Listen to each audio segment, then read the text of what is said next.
Tat and Wine, episode 6. I'm Keena. I'm Sonal.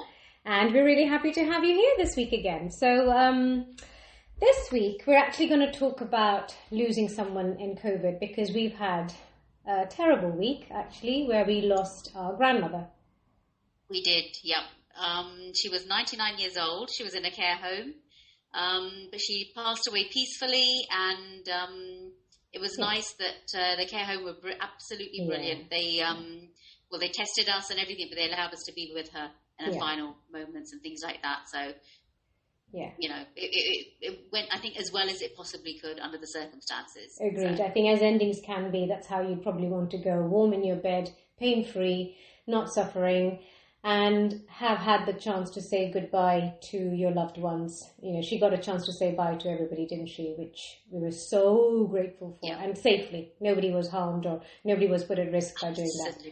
So, and the challenges, right? So, all those challenges of getting all of this organised. I mean, we luckily were there the day she passed away.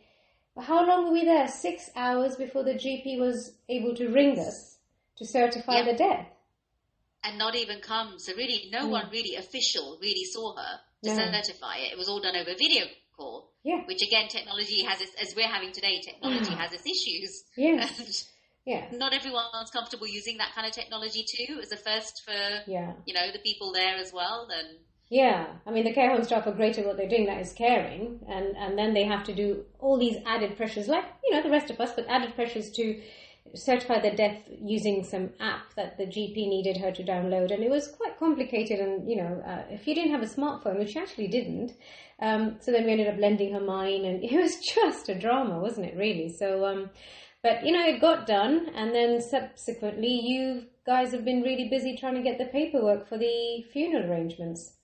Yes. Yeah, so basically, in fact, the most difficult thing was getting hold of the GP. It was an because obviously we needed to get the information from the GP, and just to even get onto somebody, the receptionist, it was just endless. It was like an hour and a half, 2 hours, just waiting For them to answer the call. Absolutely. Wow. In the end, I emailed and all sorts of things. In the end, we got there, but it was an absolutely appalling process. It really was. And stressful, incredibly stressful, because everyone's relying on you to kind of come out with, because obviously especially in our tradition, it's very a case that we must do this as quickly as possible. And it was just, we need to get this, we need these dates, we need to know, and just nothing was flowing. It was just hard. Yeah, but, and this is all a time when you are grieving, and you want just to be left alone to grieve, don't you? But you've got all this admin to do. The admin is just never ending. Never ending, honestly, and then I think to top that, we also have all our little tradition-y things that we have to. Not really tradition. I guess it is tradition. It's where you put things in the paper and announcements, but they have to be written. They have to be formed. The words have to be formed. Yes. And then obviously because it's the final thing, you want it to be just right. Yes. So then you've got to get approval, and unfortunately because of these times in COVID, because normally we'd be mourning together, we'd be in the same house, we'd all be talking to each other in the same room. And we can make the decision together, quick, done. But this way, it's like a phone call here, phone call there, phone call there. Are you happy with this? Are you not okay with this? Are you all right with this? Yeah. No, I don't like this. Oh, but then coordinating all that when you're all in separate houses is and coordinating and it's funny that because absolutely, because the florist Steve and I spoke to, she said she unfortunately lost her grandfather in the first bout of COVID.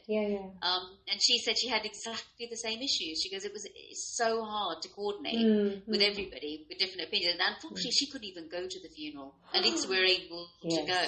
We are. We are lucky. We can have 30 people. The funeral is on Thursday, the day our podcast comes out, which is quite fitting. So we had to do this in memory of our grandmother. But so and you had to organise all the, all of us who can go, whittling it down to 30 people who can go. But as you said, we are lucky we can have 30. And the speeches and who can give the speeches and keeping people socially distanced and the prayers that they do prior. It's just so much. It's interesting, but it certainly taught me a few things, I have to say, because, I'm not very good with all this kind of IT stuff and equipment and everything, but I really had to just get in and just do it. Learn it, But I'm lucky I've been supported, I think we've all had each other to support us through different stages and different things. So it's been really good. I mean, and in a way, technology's allowed us to do that even during these sort of lockdown COVID times. So it has. And we are a large family, so we have had the support of a lot of people, though it's been brilliant how you've taken the lead on, because you need someone to lead and delegate. So not that only you delegated enough, but anyway, so, but you say about what you've learned a few things, and I think it's also about learning about our tradition. I feel I would let the side down if it was left to me. If we didn't have our mothers and, that generation around, I wouldn't know what you're supposed to do, what you're supposed to say, what you're supposed to wear. So much, again. Absolutely. In fact, your mum is the best one. Your mum is the oracle of these things. It's like any problem, right, ring your mum. It's just, she knows the answer. But this is she'll give the decision, so, which is what you need. So. Yeah, she is. She's super decisive. And yeah, I mean, she's doing we're not going to have a priest. Again, we reduced the numbers of people coming into that prayer room, and she's going to do the final rites. So that's great that she can, but I definitely would not have the skill to do that. So this is something like the cooking that they need to pass on to us. They need to teach us these things. I suppose they have. We've learned, haven't we? We've learned so much. But yeah, so anyway, we're going to have a very socially distanced, and we are very fortunate to have enough people there, at least our close family, to be able to say goodbye to her. And she was 99, so we're going to celebrate her life. We're happy. We're not happy she's gone. We're happy that she went as peacefully as she could. Yeah, absolutely. And then we want to celebrate her life rather than think of all the sad things. We want to remember the good things. Remember the good things. Yes, because we had another massive loss as a country. Well, as a world, actually, we lost Captain Tom. Yesterday? Was it yesterday? Gosh, what an inspiration! What an absolute inspiration that man was. Phenomenal, wasn't he? He was just superb. 100, and he went out with a bang. To have that life that he did, which was amazing in itself, and then to go to spend the last year doing what he did and achieving what he did. I mean, he was the face of 2020, wasn't he? The New Year's Eve, he was the light. Well, he was one of the pictures that they made with the drones, right? Yes, and I think he was, GQ Man of the Year and all sorts of things, and he did a pose, he posed for a few pictures. It was just, this man was just amazing, and he just walked. It was just fantastic. Well, we just say just walked, and, he was there with his little Zimmer frame thing, and he didn't find an excuse, and again, I find an excuse literally every day of the week not to walk or do any exercise. He just, as you said, just went on and did it. It was that. They are tough people. Our grandmother and him, they are tough. They just don't make them like that anymore. They are absolutely solid people made with solid stuff inside them that have this fighting spirit. Well, you couldn't compare it to white goods, couldn't you? I mean, many years ago, they were solid things. They lasted for years. And now you replace everything every 3 to 5 years. Yeah, it's a disposable world that we're living in. We're disposable too because, I don't know, we don't eat the right stuff, or I don't know what it is about us or our generations coming. It's not the same. These guys were just something else. But again, it does, he's left this amazing legacy. What are we leaving behind? Do you think about that, Sarah? Do you think, what am I leaving behind? I don't. I know it's very strange. I think only because I don't think I have. I don't think I make that much of an impact, if that makes sense. But I think the obvious things come to mind, like your children, your and obviously these podcasts. We've got these recordings. We are leaving chai chat and wine behind. No, we're taking wine with us. Well, that was the thing we were laughing about, weren't we? That what we're going in our grandmother's coffin, we would like to, if we're allowed, put some chocolate biscuits, some ready salted crisps, and her cough sweets. And we were saying, well, what would we have in ours? Whiskey, wine, rum, chocolate, definitely. And then, because we were going to get cremated, well, I'm guessing you are going to get cremated. I'm definitely going to want to get cremated. And that's just going to make us more flammable, isn't it? They can douse us in wine.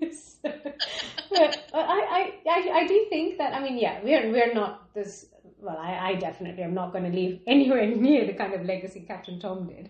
But, that's okay. We can't all be super. Some of us just have to do the small, mediocre things. And our everyday steps, we might have produced... But you know what? I think it's the small things, isn't it? It's the impact you have on other people too, and how they remember you. Yes. And I think you mentioned this brilliant quote from Banksy. I think you're going to put it on Facebook or something, aren't you? Try, yeah. Brilliant quote, I think.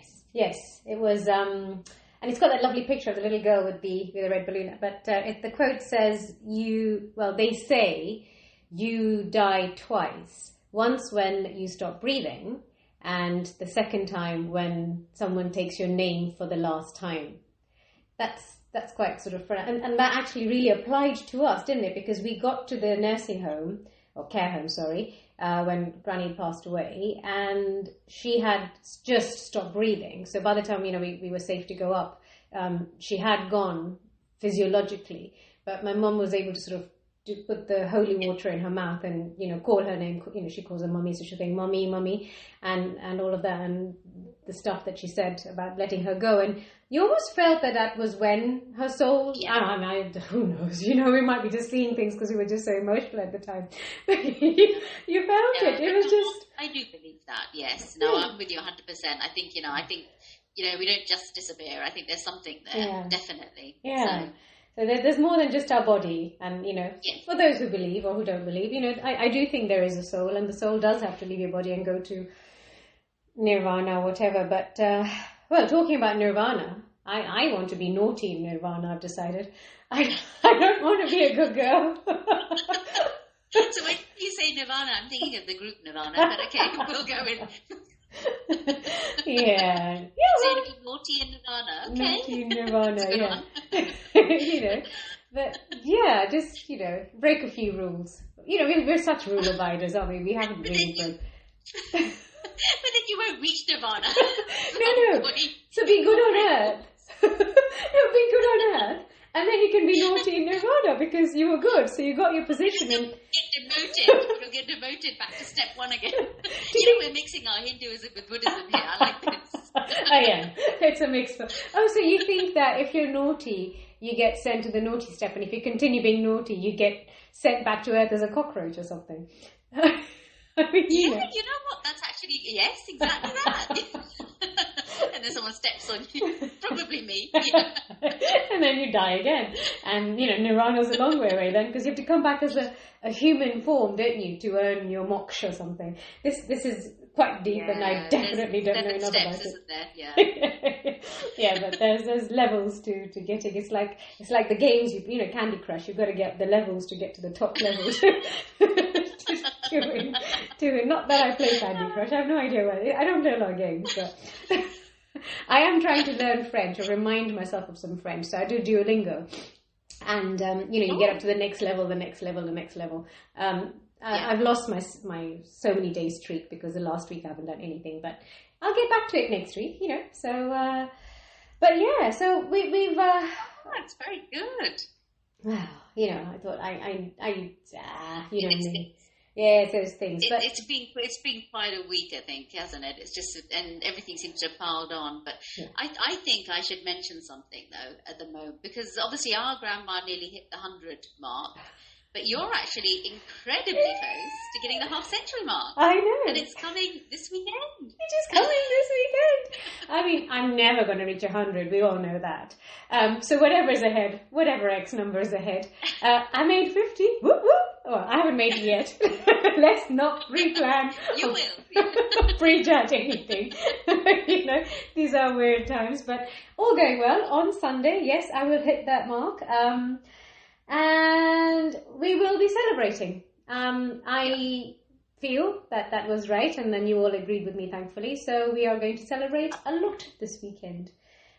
In fact, the whole weekend we're going to celebrate and make it count. And then we'll start working our way towards yours. But you're a baby. You still got a good few while to go, haven't you? So a few months to go.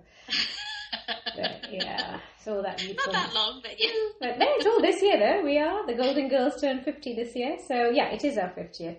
And on that very fitting end, on a happy ending, because that's exactly what our granny would have wanted, we are going to end this podcast. But just one thing for next week. I don't know if you ladies and gents and people out there are feeling this, but it's the never-ending feeding cycle: the breakfast, the lunch, the dinner, day in, day out, day in, day out. So we thought, what's everybody doing? And then what is everybody doing for food? Any ideas, any tips? Just email us on chaichatandwine@gmail.com. and we would love to hear your thoughts, and we might share some of them if you give us permission to. So till next week, lovely, everyone, have a lovely week, and we will see you then. So stay well, stay safe, and see you next week. Take care. Bye. Bye.